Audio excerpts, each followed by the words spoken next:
Headlines brought to you by Chitale बंधू.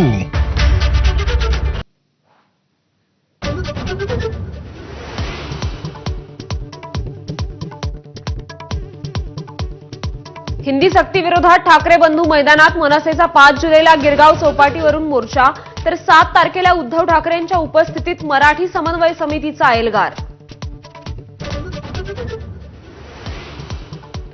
ठाकरे बंधूंचे 2 वेगवेगळे मोर्चे एकाच दिवशी काढण्यासाठी प्रयत्न. मनसे आणि ठाकरेंच्या शिवसेनेकडूनही हालचाली. मोर्चात ठाकरे बंधू एकत्र दिसणार का याची उत्सुकता.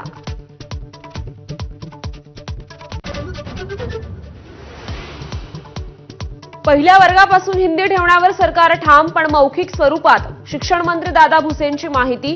पहिली आणि दुसरीला हिंदीचा अभ्यासक्रम नसेल आणि परीक्षाही नसेल, असंही स्पष्टीकरण.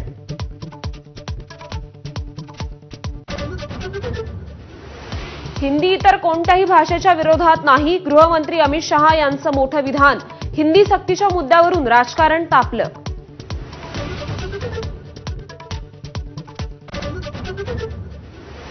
हिंदी मराठी भाषेचा वाद निवळणार. मराठीला अभिजात भाषेचा दर्जा. मोदींमुळेच हा संदेश तळागाळात पोहोचवणार.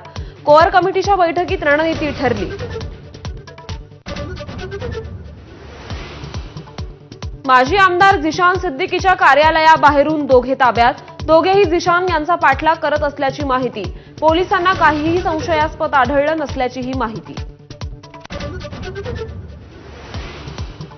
शक्तीपीठ महामार्गाविरोधात 1 जुलैला राज्यव्यापी चक्काजाम आंदोलन. काँग्रेसच्या सतेज पाटलांचा इशारा. धाराशिवमध्ये शेतकरी आंदोलनानंतर महामार्गाची मोजणी प्रक्रिया थांबवली.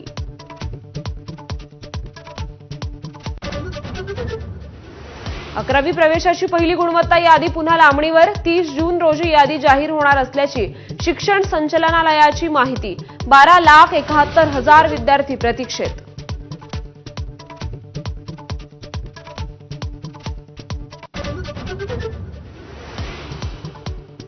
विदर्भात अनेक भागात पूरस्थिती. वाशिम, वर्धा, अकोला, यवतमाळ आणि बुलढाणा जिल्ह्यांना पावसानं झोडपलं.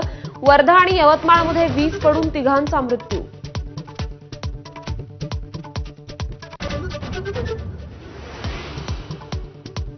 अकोल्याच्या बाळापुरात पावसाचा कहर. मन, महेश आणि विद्रुपा या तिन्ही नद्यांचं पाणी शहरात घुसल्यानं नागरिकांचे हाल. नागरिकांचं सुरक्षित स्थळी स्थलांतर.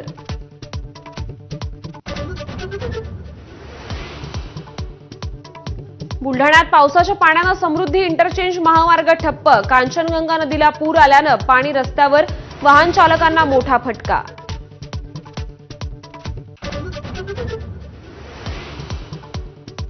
उत्तर भारतात पावसाचा कहर. हिमाचलमध्ये 5 ठिकाणी ढगफुटी.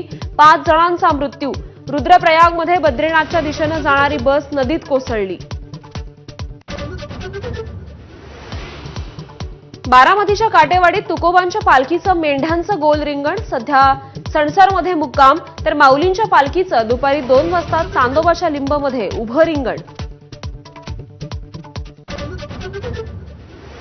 आजपासून ओडिशातील पुरीत जगन्नाथ रथयात्रा. 200 टनांहून अधिक वजनाचे 45 फूट उंच रथ तयार. जगभरातून असंख्य भाविक दाखल.